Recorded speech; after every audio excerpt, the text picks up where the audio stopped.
But I have to tell you, the number one thing that keeps people from really having what they want financially is not the lack of a plan. It is not the lack of good advice. It is not the lack of possibility. It's not the lack of intelligence. It's not even the lack of capital. It is this unending process that most Americans go through of sabotaging their own financial success. So why do we do this to ourselves? Why is it that right when we start to really make financial progress, we do something stupid, or we stop following through, or we stop practicing the fundamentals we know will lead us to financial abundance? I believe the answer is what we talked about yesterday, and let's review it. Everything we do in our lives, we do for one of two reasons: to either avoid pain or to gain pleasure. If you are sabotaging yourself in any area, and we're going to talk about this again and again, it is simply because you believe at some level of your thinking, subconscious thinking, if not conscious thinking, that this situation that you're getting involved in, the accumulation of additional capital, is going to lead to more pain than pleasure. And again, I know that sounds insane and crazy, but I have to tell you, it's absolutely accurate in any person that I've studied who's been living in financial lack. In addition, many people associate pleasure to having a lack of financial abundance. Because, see, think about it. When people really do well financially and they're around their friends, what happens? Well, I can tell you from experience. When I was really young, I really went for it. 19 years old, had my own company, written up in newspapers and magazines. Wonder Boy, you remember me, right? Ego exploding. Well, sure enough, I was making all this money, about $10,000 a month. I was jazzed. Except I thought money was going to lead to pleasure. I looked around and saw all the problems in my family, said, hey, if I got money, I can eliminate those, and I got a lot more fun. I can give to my friends, and I'd go back to my friends and want to take them with me on a trip or want to go someplace. And they were uncomfortable. In fact, a lot of them started to judge me. And all of a sudden, some of them treated me harshly, and some of them made excuses. Some of them stopped going out to dinner with me. Some would say, well, I don't have a home like yours. And I said, I don't care. But what began to happen is I began to link that having money didn't mean the pleasure I thought it was going to mean. My brain started linking up having a lot of money means that people reject you. People you care about aren't comfortable with you. All of a sudden, I started feeling like an outcast. All of a sudden, I started feeling all this pain.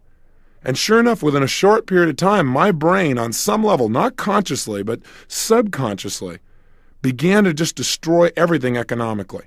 And I already told you how I did it. Not showing up for key meetings, right? Treating people harshly, distracting myself through eating food continuously, watching television. All of those elements came up to destroy my finances. And so we must remember how our brains work. They don't work logically. They work on what we associate to things. So if we're going to eliminate financial self-sabotage, the answer is very simple. You've heard it over and over again, and again you'll hear it from me. And that is, we must change our neuroassociations about money. That is, we've got to change some of our core beliefs. We've got to make sure that earning money is purely a positive and pleasurable experience for us, and not one in our mind that's going to lead to pain. Again, some people think, God, I'll have to pay all these taxes. And they don't have the money and they're worrying about the problem. No wonder they'll never have any. Why are they already considering the negative aspects of having money? The answer, I believe, is that for most people, having an abundance of money is the unknown. In its experience they've never had before. And people are basically afraid of the unknown. See, they know how it is right now. They understand it. They understand the status quo. And that's fairly comfortable. I mean, you might have a little bit of pain, but the unknown, now that's really scary. So I've found that most people fail to achieve what they want financially or sabotage themselves financially simply because they haven't gotten themselves ready for wealth, financial wealth. They've not conditioned themselves emotionally to have money. They've not developed the kinds of beliefs that would allow them to create an abundance of money and then continually expand that money as well. You remember the metaphor we talked about when we started this program? That what we have to do to really succeed, we have to build up our ability. We have to condition ourselves just as we would physically. And you start with a little bit and you begin to work with it each day, increasing the amounts until pretty soon what happens is you really develop the muscle. But you've got to be able to use it. You've got to condition your arms, for example, to be able to do curls. Well, you're going to have to condition your mind and your emotions in order to be able to have an abundance of money and feel comfortable with it.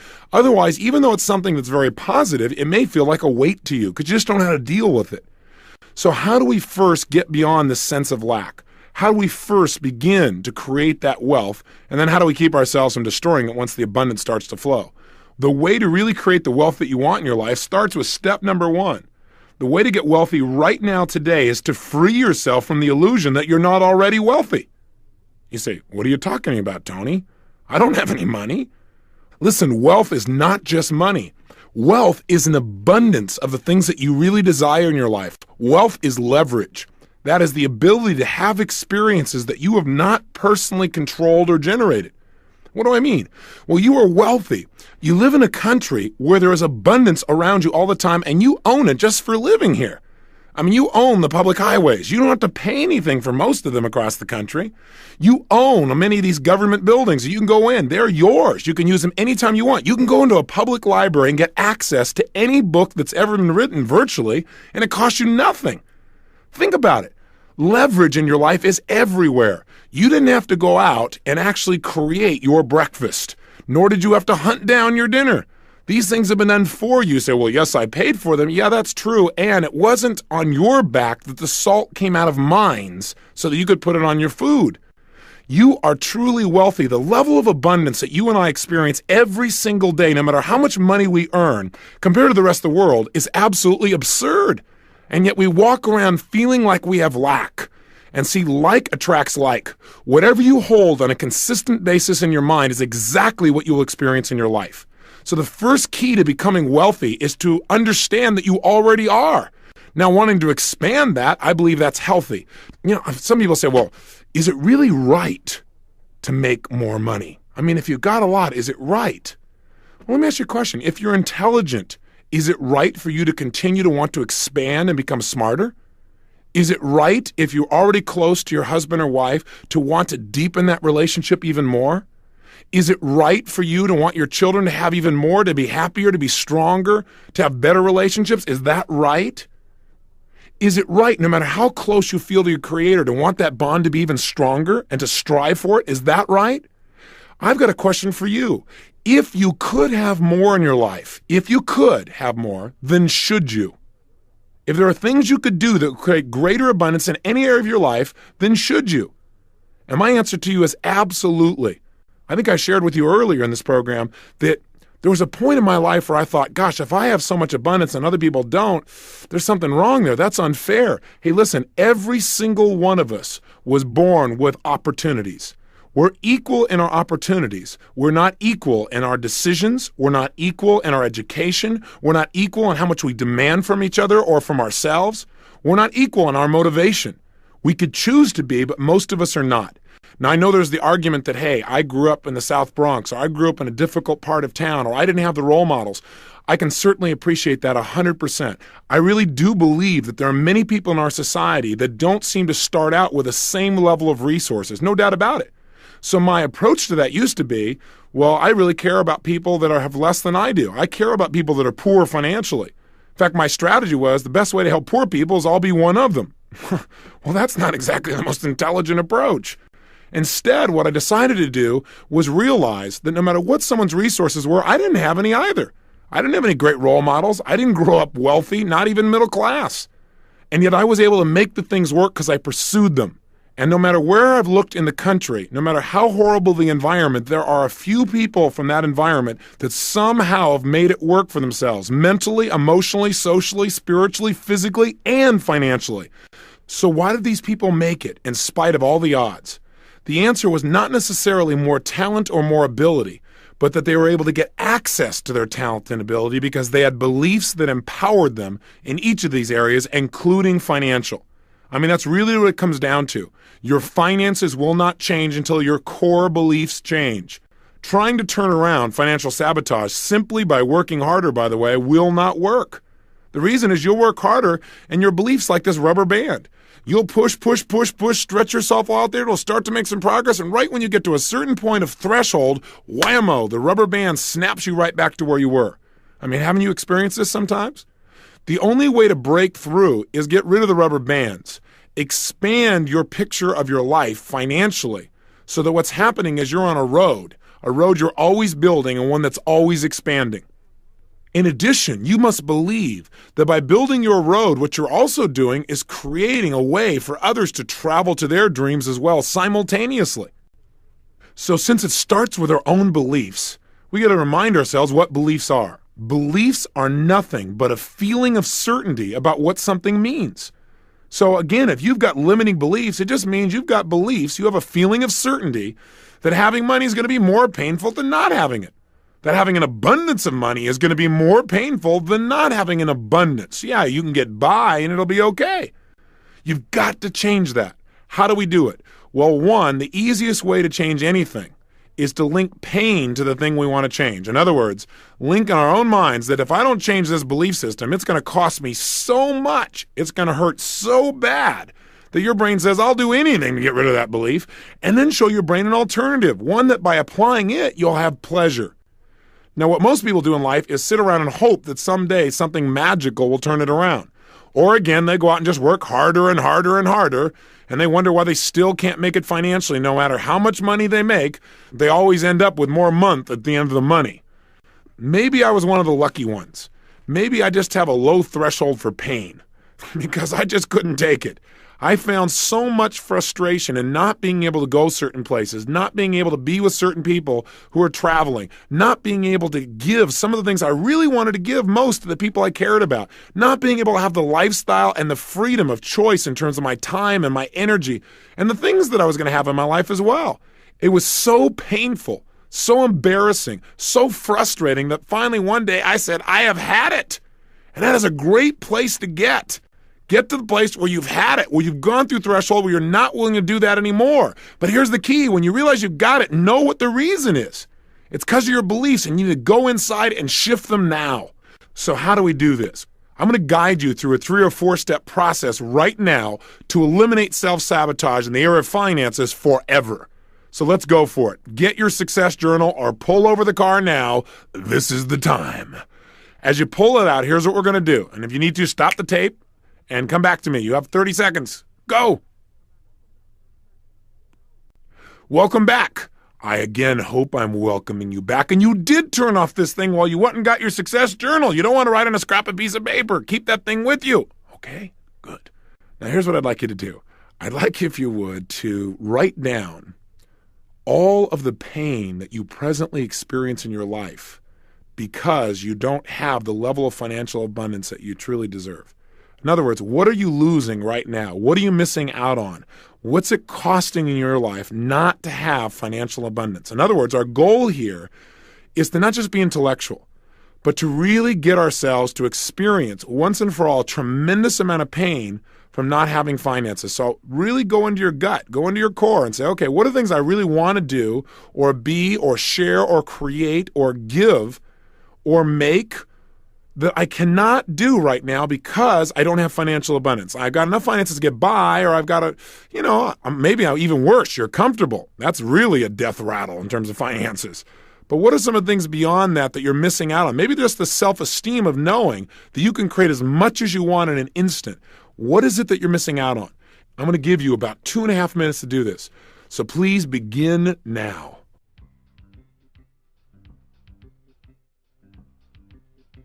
Remember, while you're doing this, make it compelling.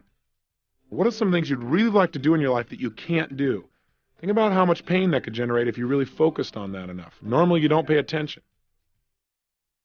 Do you ever have to say, someday, honey, we'll do that? How does that make you feel? Or someday, son, someday, daughter, yeah, I'd really like to do this, but we just can't do it right now. Maybe later, maybe sometime, and yet in your feeling, in your gut, you don't think it'll ever happen. What's some of the pain you experience because you don't have massive financial abundance? What's it costing you in your life? What could you do to develop yourself if you had more money and you're missing out on it now? What could you do for your favorite foundation or your favorite charity? Would you like to buy something? Is there somebody in your family who's suffering right now financially and you're unable to help them? How does that make you feel to know you don't have the money to help them? Someone need medical care? Would you like to be able to purchase a nicer home or something like that for family members, a mom or a dad? Would you like to take better care of your grandparents but can't because you just don't have the financial abundance? Is there a school you like to send your children to but you just can't, again, because there isn't enough money? What are some of the prices you pay every single day because you don't have enough money? What are some of the things you really want, but you've had to settle for second best because you didn't have financial abundance?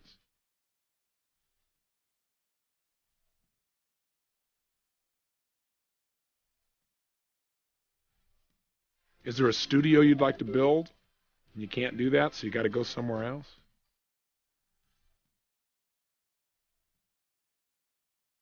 Are you having to live in a neighborhood that is not supportive of your own values simply because of economic necessity?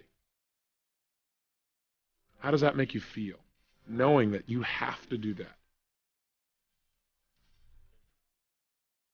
Make sure as you write these down, you really feel the pain. I know that doesn't sound very nice, but the way we change is link pain to something. Get it out on the table.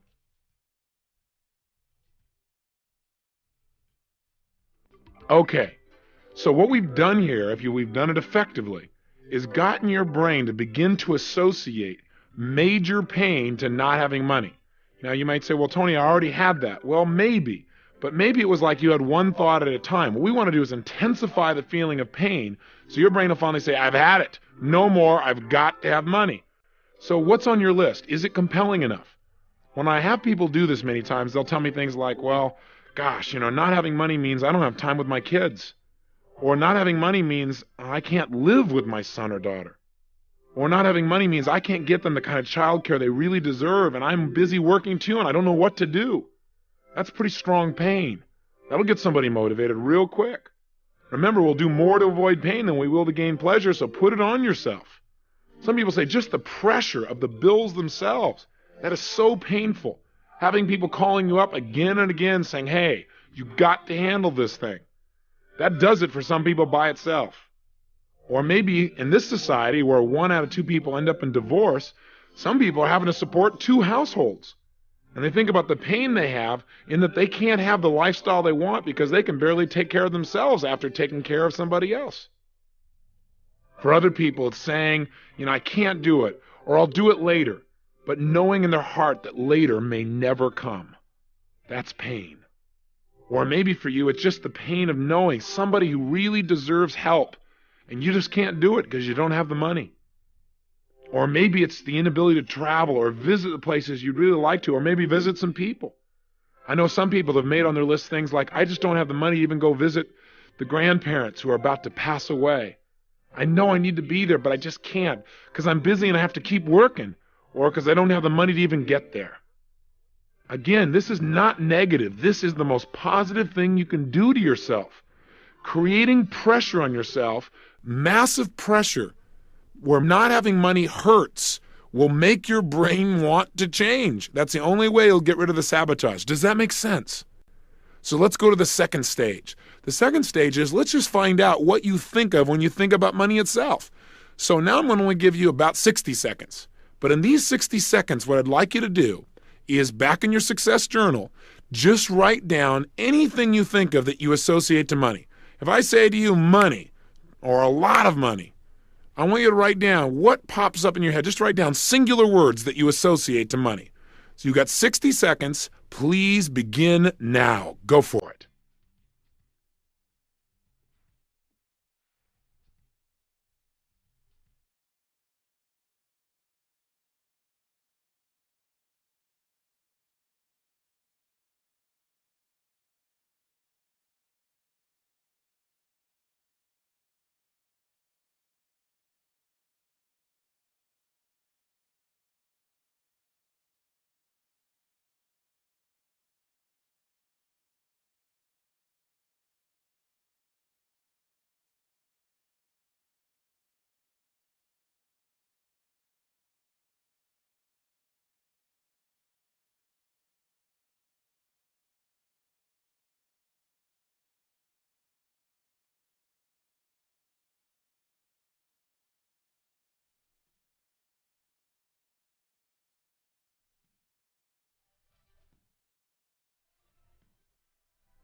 Okay, time. So what's on your list? Well, I'm not sure what's on yours, but I decided to try this with the engineer here in the studio. And he came up with some things like this. He said that he has freedom. He associates to money time with loved ones, associates to money less stress, less bills, safety, and stress reduction in the form of entertainment. Somebody else here has on their list freedom of movement, security, giving, peace of mind, hard work, the burden of responsibility, lifestyle, wider social latitude. Interesting. What's on your list? Now, when you look at your list, is it mostly positive or mostly negative? What I've found is when I have people do this, it depends on the individual, but oftentimes I get a lot of positives. On most of these lists, both these lists seem to be primarily positive. They think about money and there's these positive things. They associate pleasure. And you say, Tony, then why would somebody sabotage if they only associate pleasure? Well, let's try another approach and dig a little deeper into your brain. Let's see if all your associations really are positive. Here's what I'd like you to try. For the next 2 minutes, I want you to write down the things you remember hearing growing up about money. In other words, what were you taught about money, both explicitly and implicitly, by what people told you, like, for example, in your family, your mom, your dad, etc. What are some of the phrases you remember hearing? Jot them down now. You have 2 minutes beginning now.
Okay, again, time. So my question is, do you notice any conflicts here? Well, I don't know what's on your list, but if I were to take the sampling I have here in the studio, it's rather interesting. In the beginning here, we have a person's list where they say they associate to money freedom, time with loved ones, less stress, less bills, more safety, stress reduction in the form of entertainment. But what was this person taught growing up? Well, money is the root of all evil. Second thing on their notes, money isn't everything. Person obviously doesn't know where to shop. Third one is no time to enjoy it. Fourth one, notice no time to enjoy it. Time with loved ones, no time to enjoy it. Isn't that an interesting conflict? And we wonder why we sabotage, why we start to move towards, and then all of a sudden think there's going to be pain here and we sabotage ourselves. Here's another sampling.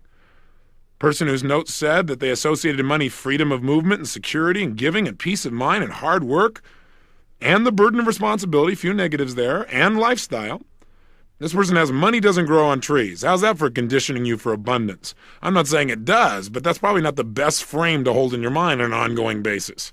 Secondly, we can't afford it. Interesting. And that sentence is still probably running through this person's brain. There's the next one. It costs too much, or it's too expensive. Here's the next thing on this gentleman's list. Take care of pennies, and the dollars will take care of themselves. Now let me ask you a question. How do you feel about taking care of pennies? Does that like really create pleasure for you? You think your brain says, oh man, I'm going to take care of all these pennies so I get a few dollars. Whoa, I highly doubt it. Here's my point. You want to know why people are sabotaging? Check out the massive contradictions here.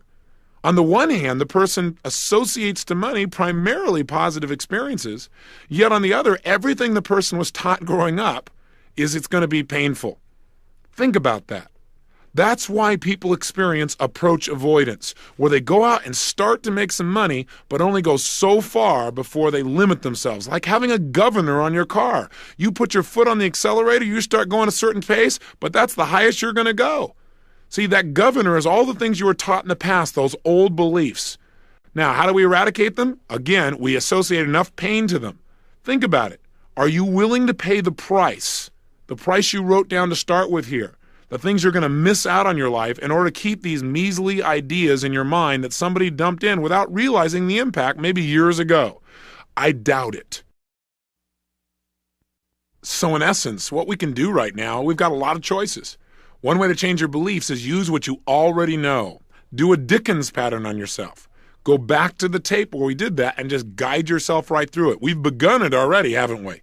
We've got you to begin to associate some major pain if you don't change. But I also need you to do is associate some pleasure to the change. And that part should be pretty easy. All you have to do now, and let's do it, is make a list of all the benefits you would have, all the things you would get in your life, all the ways your life would be absolutely, totally enhanced if money was no longer a question in your life, if you had true financial freedom and financial abundance. I'm going to give you 120 seconds to write down as fast as you can how your life would be greater and better if money was no longer an issue in your life. In other words, what would be all the additional benefits? How would your life be greater? How would your life be better immediately if right now you handled the financial issue? You have 120 seconds. Write it down now.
All right, time again.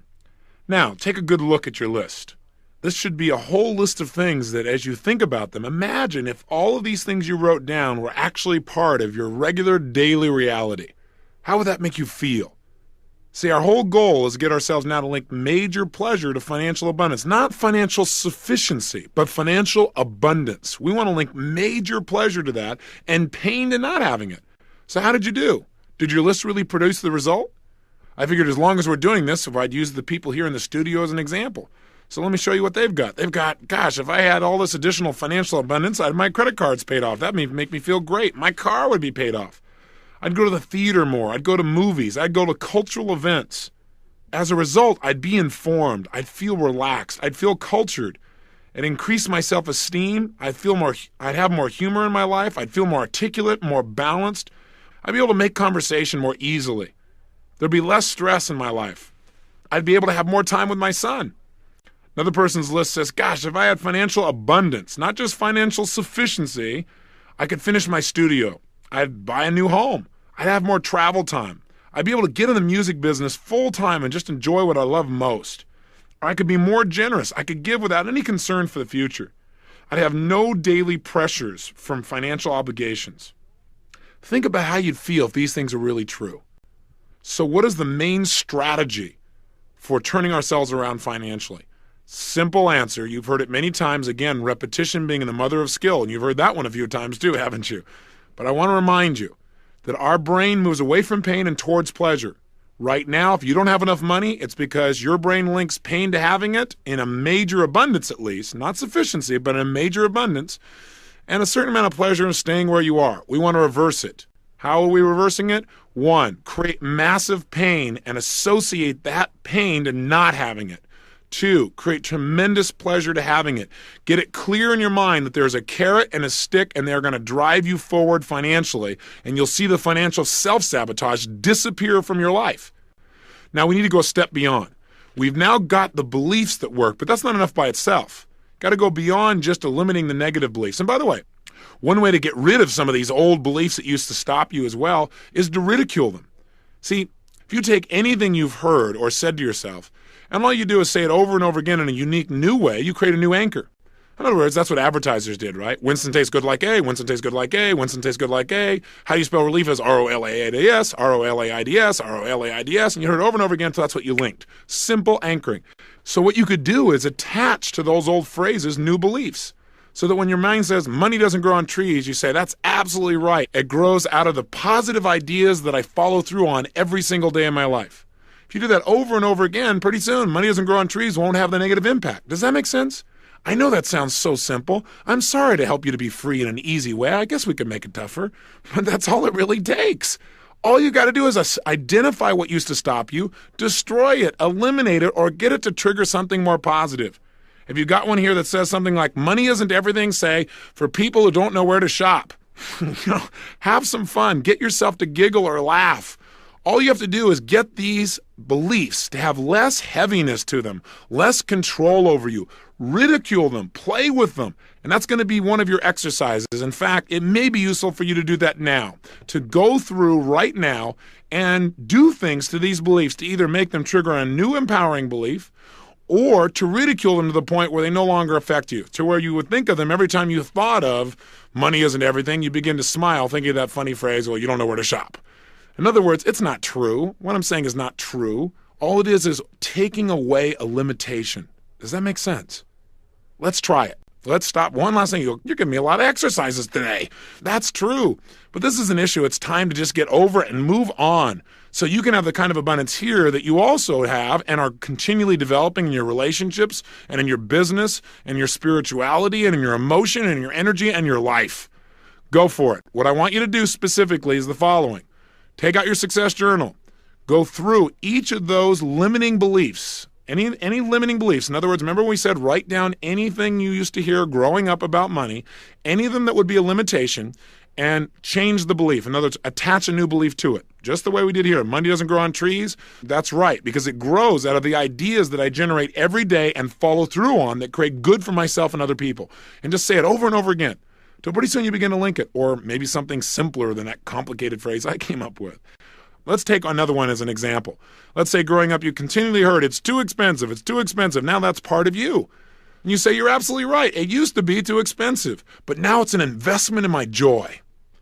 You get the idea. Now you may say, well, gosh, this is really hard. So is not having any money. You deserve financial abundance. Right now, get creative and go through each of the negative phrases or beliefs and find a way to either counteract them or attach something to them that will empower you. Please take the time to do this one right now. Let's just eradicate these beliefs. Do it now.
Okay, time is up. So let's continue here with the people in the studio and see how they've done. This gentleman's list used to say money is the root of all evil. Now it says, in the wrong hands, money is the root of all evil, but I am a responsible and sensitive person. Very nice. Next one is, money isn't everything, but added to my other qualities, it'll do a lot of good for me and those I really care about. Fabulous.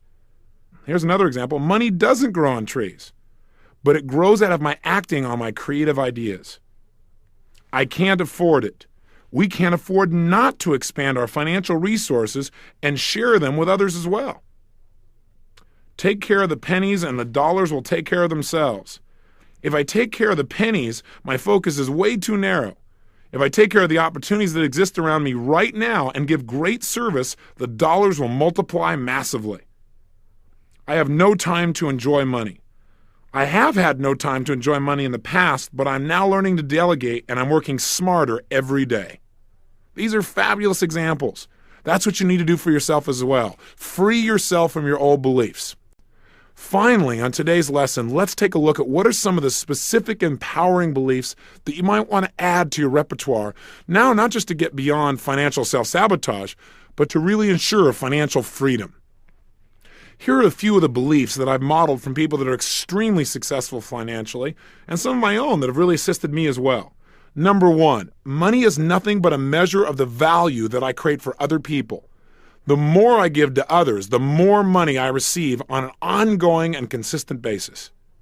Number two, my belief is in order to become wealthy, I need only two things. One, every single day, live in an attitude of gratitude. That is, feel incredibly grateful for the wealth that I already have in my life, in my friends, in my family, and the environment and where I live, and my work, and everything around me. See a sense of possibility and feel the abundance that is my life. That will create more wealth without me doing anything else. Like attracts like, water seeks its own level. You've heard these phrases, burnt out as they may be over and over again, but they are true. In addition, if you truly want to be wealthy, learn to consistently focus on how to give much more to others than you expect back. And by the way, it's impossible. The more you give, the more you're going to receive. Now you might say, well, Tony, this doesn't work for me. I tried it with John Smith. You know what I did? I gave. He gave me nothing. Well, guess what?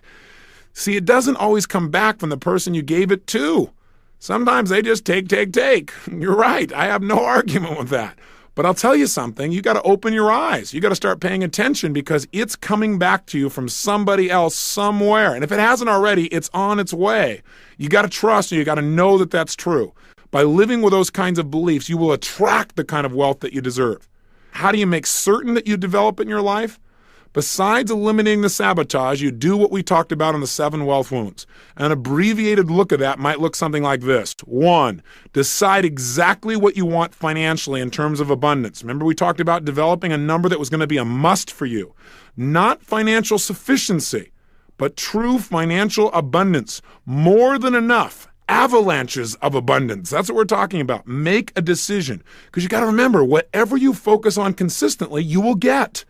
So if you're always focusing on getting by or how to pay your bills, that's what you get.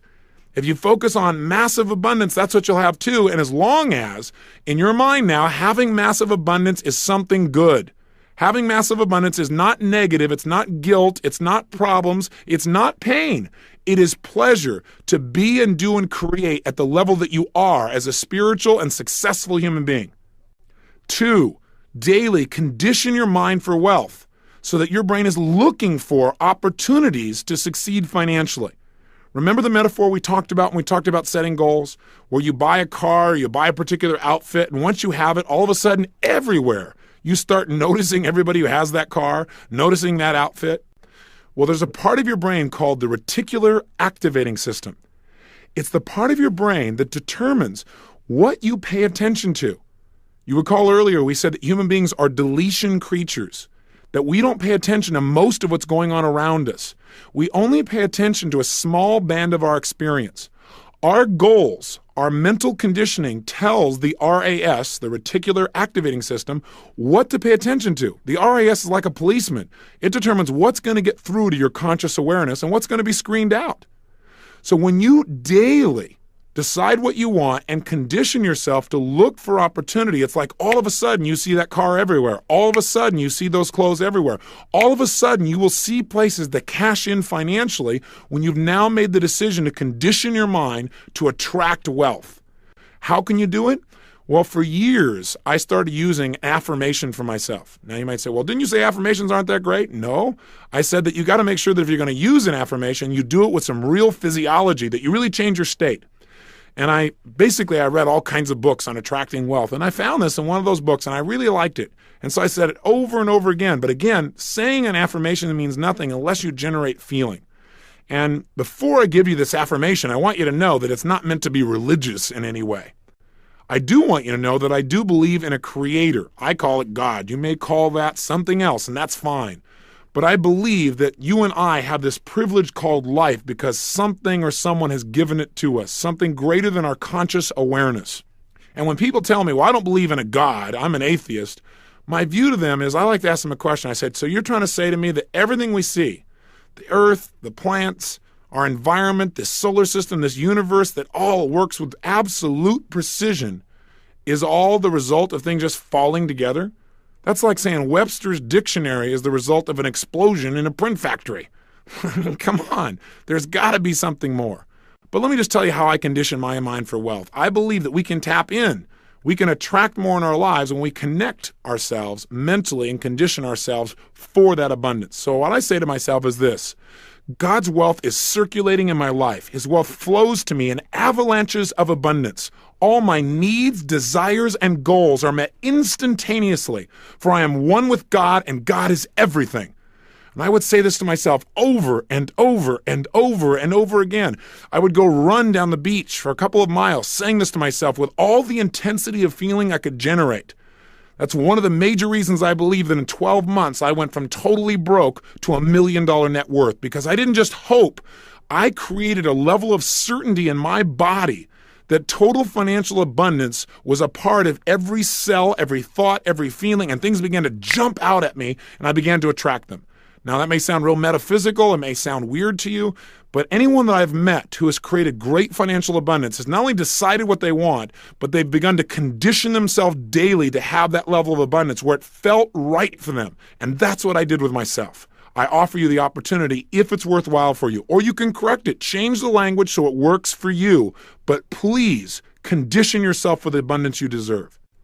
Step 3, get some role models. Find out what to do and get yourself a great vehicle. One way to get a vehicle is sit down and write down what is it you love to do most in the world. Because see, I think financial abundance comes from doing what you love most, doing it massively, and making sure that in your doing it, it creates tremendous value for other people. If you do those things effectively, you're going to have financial abundance. So if you're looking for a vehicle, what do you love to do most, number one? Number two, how could you do it in a way where other people would benefit and be willing to make an investment to take part in something that you love? I mean, that's what I've had the good fortune of doing by asking that question. Question 3 is, how could you do it massively so you could reach tons of people and make a major difference and hopefully get paid well in the process? And then fourthly, how could you do it intelligently so that once you've done all this stuff and you've worked so hard and you've helped those people, there's something called profit when you're done? There are lots of possibilities for vehicles, and there are lots of models if you already want to stay right where you are and do very well financially. Again, call or write us. We'll teach you some models. Come to our seminars, or find somebody who you respect locally and model them, or go to somebody else's program. Whatever it takes, please get yourself a model. That's how you'll know what to do. 4, make sure that on an ongoing basis, you experience yourself as a giver. And I save this for last because I want you to remember this. I believe that the bottom line of financial success comes from your believing in your gut that you deserve everything that you've got in your life. Now, that may sound egotistical, but the reality is you got to feel like you deserve it or it won't stay. You won't attract it. My way of generating that I deserved it came in many ways. Number one, I deserve it because I'm alive. Just as much as I deserve to grow mentally, emotionally, in my relationships, in my intellect, all those things I think I deserve to grow. So why would finances be any different? In addition, I deserve it because I'm a giver, because I always strive to give much more than I would expect back. These tapes are an example. I hope you can feel I'm trying to give you 10,000% of myself at each and every time here. I'm committed to having you get much, much more, 100 times more, a minimum of 10 times more than you've invested in this program. And I know for a fact, if you've really been listening, that you agree with me. The bottom line is, by knowing you're always trying to give much more, you feel like whatever comes back, yeah, hey, I've earned it, I deserve it, and it's great. Now, some people might say, well, you just shouldn't have to earn it, you should just accept it. Well, that's a great strategy too if that works for you. Do whatever works, but make sure that you give. See, you got to take at least 10% of what you earn and give it away, minimum. Now, some people say, well, Tony, when I make more money, then I'll give 10%. Who are you kidding? What do you think is harder, to give a dime out of $1 or 100,000 out of $1 million? Trust me, the 100,000 will feel quite a bit different than the dime out of the dollar. If you don't develop the habits now, you certainly won't do it when the numbers get bigger. Listen, go get yourself a book, simple book. It's called The Richest Man in Babylon. It's by George Clason. It's a very old classic, very small. You can read it in a short time. It's like a series of short stories that'll teach you how to use money through allegory. It'll teach you 3 basic principles. 1, it'll teach you no matter how much money you make or don't make, take 10% of it and give it away immediately. Why? It doesn't say this, but this is what I believe. When you give away a percentage of what you have, it teaches your subconscious mind that there's more than enough. Boy, that's a great belief to install, because once it believes that, your subconscious mind will create that reality in your life. It makes you feel like a giver, and we all deserve to have that feeling of pleasure of being a giver and not a taker. 2, it'll tell you to take 10% of what you earn and use it to reduce your debts. Pay off MasterCharge, Visa, Arnold's Linoleum, whatever it takes. And 3, take 10% and save it up to invest. No matter how small it is, you can't believe what some of the investments are that are available out there. There are things that take almost no money you could get started with and begin to build your wealth. But make sure you give. And here's the 5th step that I want you to take to really condition yourself for wealth and move to the next level. And that is, create experiences with money that create tremendous pleasure and joy for yourself and the people around you. Give to yourself. Be willing to really do that and watch your financial picture change. In other words, you can't expect to work that hard, make a lot of money, and then never get any pleasure out of it. Just put it in CDs or just invest it or just give it away and never feel that direct connection of pleasure. Your brain won't do it forever. So you might take a certain amount of your money and it's just mad money. You're just going to go out and do stupid fun things that maybe in the past you used to make yourself wrong for. You're going to go play. That's play money. And if you do that, you can't believe it'll happen. Your brain will go, yeah, let's make some more money. We can have some more play, some more pleasure. And it'll enhance your life in virtually every way. Remember, if you have financial abundance, it's because you deserve it. If you've lived by your values and you've truly given yourself each day, try to add major value to other people's lives, and you've had a decent vehicle, you will develop financial abundance. You'll have financial excess. Now, the challenge with that is that people think when they hear excess is too much. But in this case, you've got to realize that your excess is the result of you giving much more than what's even shown up. It's a great scorecard for the value you've added in other people's lives, and as a result, you have even more in your own as well. There is no need to create limits on yourself. Let yourself grow well beyond your past limits and create the abundance you deserve. Here's your assignment for today. You go, I got another assignment? Well, why not? We're on a roll. The last assignment is this. As you turn the tape off, let me give you a 10-day challenge. I know I've given you some daily challenges, like your morning questions, but just for 10 days. And start it today. Would you be willing to take a minute or two and begin to condition your mind for financial possibility by doing the following? Writing down simply 3 ideas on how to make money. 3 new ideas. Either something that already exists that you haven't been paying attention to before, or a brand new idea, a concept for a service or a business or an investment or a possibility or an invention. Anything at all. And let me give you one caveat. Maybe a bunch of your ideas won't be worthwhile. Who cares? How many ideas do you need to be able to create financial abundance? 1 or 2 good ones, that's it. And that's all you need is 1. So if you did this for 10 days, you'll have 30 ideas at the end of 10 days, plus you'll have done something else. You'll have established a conditioned mental pattern or habit of looking for financial opportunity, and you certainly deserve that. If you keep looking, you're liable to find something. And if you find something, you're liable to follow through. And if you follow through, you're liable to make some major money. And then you want to focus on money. You'll be able to just have that abundance and be able to focus on whatever you hold as most important now. So go for it.